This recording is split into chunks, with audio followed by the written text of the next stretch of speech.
ખારવા સમાજ ચોમાસામાં જ ઘરે આવે, 8 મહિના એ દરિયામાં હોય બાપ.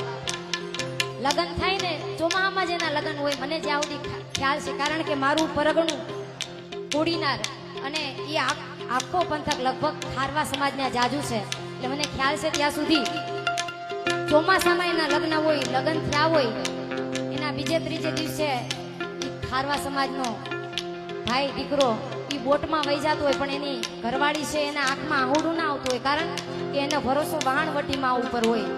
એ ઘરે અખંડ દીવો રાખીને બેઠી હોય કે માં, મારો ધણી છે એ રોજી રોટી માટે ગયો છે, તો એ દરિયામાં કોક દિવસ તોફાન નહીં આવશે, તો માં તું એની લાજ રાખજે. આ ખારવા સમાજ મોજ કરે છે ને, તો ઘરે એ લાજનો ઘૂમટો તાણીને મર્યાદાનો ઘૂંઘટ ઓઢીની અમારી માવડિયું બેઠી છે ને એના લીધે, કારણ કે અખંડ જ્યોત રાખીને બેઠી હોય કે હે વહાણવટી, હે દરિયાદેવ, મારા ધણીની રક્ષા કરજે. કારણ કે લગ્નના 2-4 દિવસોમાં જ એ વહાણવટું કરવા વહી જાય ત્યારે શું કહેતી હોય, આજે પરણીએ ખાલે સપા